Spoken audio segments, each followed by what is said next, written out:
Hi everyone. So this week I went to see Erin from eatsimple.ca. She's a nutritionist that's going to help give me some guidance and direction in regards to my eating plan. She had me fill out a very in-depth intake form, and she asked some life questions, what I'm currently eating, and sleeping patterns, what type of activity level. So it was very in-depth. I was very impressed with that process. So upcoming is the interview here about what she found, and I apologize in advance for a little bit of distortion and background noise, but here's how everything went. Hi everyone, Ashton here.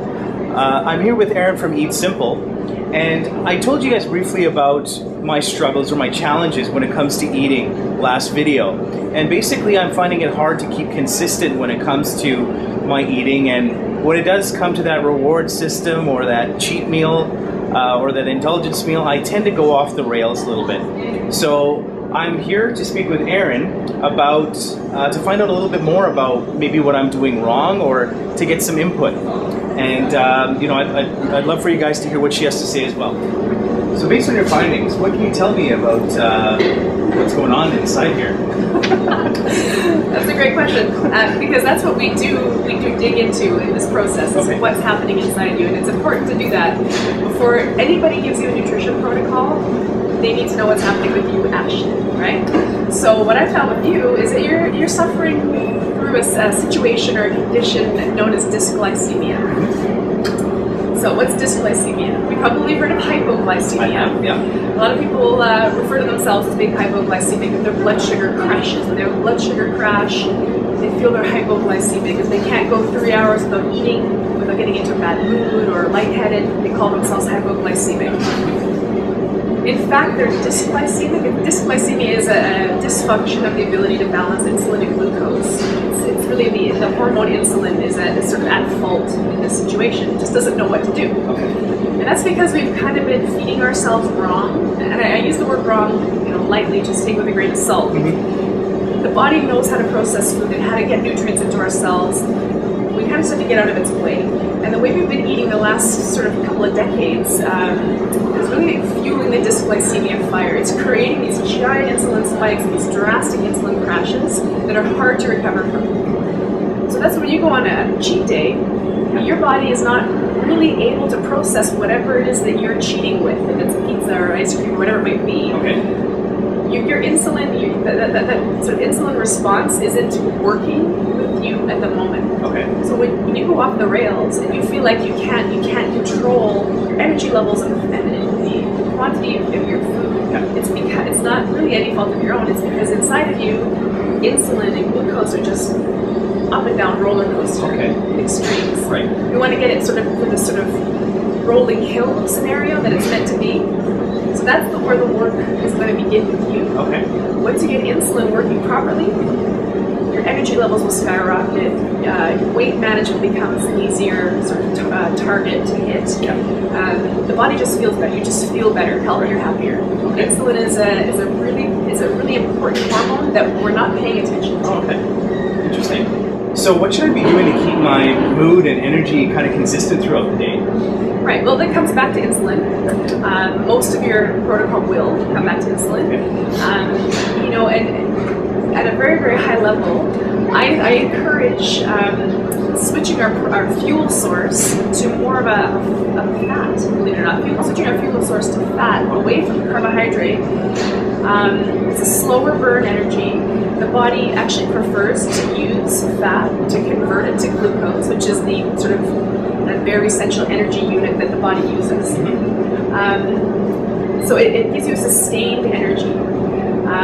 As far as mood, a lot of mood ups and downs tie back into that sort of dysglycemic roller coaster ride. So we need to just get your insulin sort of on that soft rise and fall.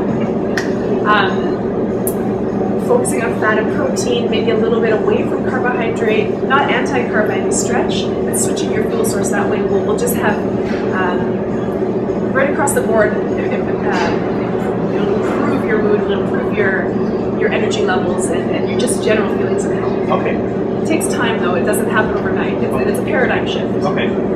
But it's an important big first step that I would probably have you take. Okay. Awesome. Well, I got time. So. Good. So in your opinion, why don't diets work? In my opinion is very strong about this. Okay. The reason why diets don't work is because ultimately they're too fussy. It's people telling us how many calories to eat, how many grams of this to eat, how many of this to burn, weighing, counting, measuring, writing it down, wearing a Fitbit, putting it into MyFitnessPal, which it's a great tool to sort of keep you on track. But think about it, it's fussy. Like, we are just so hyper obsessed with how much of what we're eating. And unless you're a really, really very black and white, all or nothing person, which I believe are real outliers. I think those people are outliers. If you're like me or anybody else, I fall off of that all the time. I can't commit to cooking my meals every Sunday. I can't commit to carrying a cooler full of 7 small meals with me everywhere I go. Plus, I don't think the body works that way. And the proof is in the pudding. Look around. If it was that easy, anybody with a calculator would be a nutritionist. I think diets don't work because they don't talk about how your body works. They're not talking about what's going on with you, with your lifestyle, with your sleep, your stress. Maybe you're dysglycemic. Maybe your liver is functioning sluggishly. Who knows? By giving a blanket diet to somebody, here's your diet, here's your diet.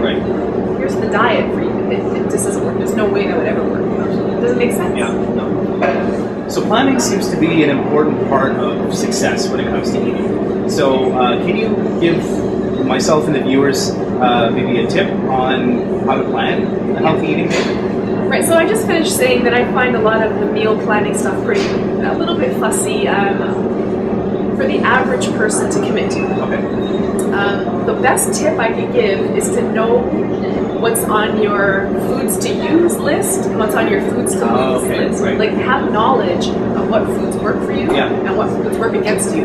If you have that knowledge, then you can go anywhere and make a good choice. I can use myself as just an anecdotal example. I'm terrible at bringing lunches. I can never make a lunch. In 38 years of life, I've never made myself a lunch. But if I can know what foods support my body, I can go to Safeway, I can go to Santerra, I can go anywhere and create a meal around those foods. You have to know them.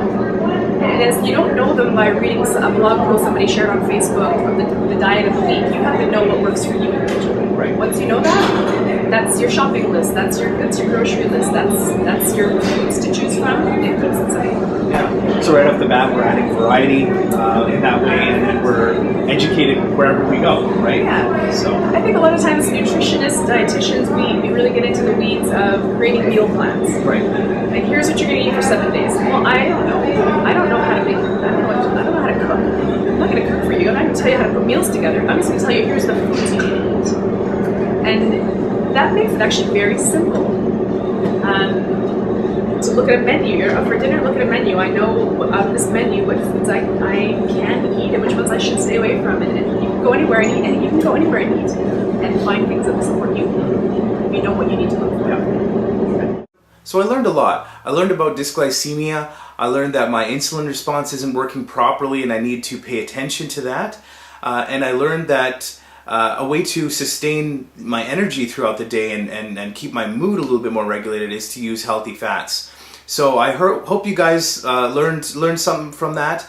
Big thanks to Erin from eatsimple.ca, and you guys can look forward to part 2 hopefully next week, and I'm looking forward to that. I'm looking forward to what foods are going to work for me and what foods are going to work against me. So thanks for watching. We'll see you soon. Take care.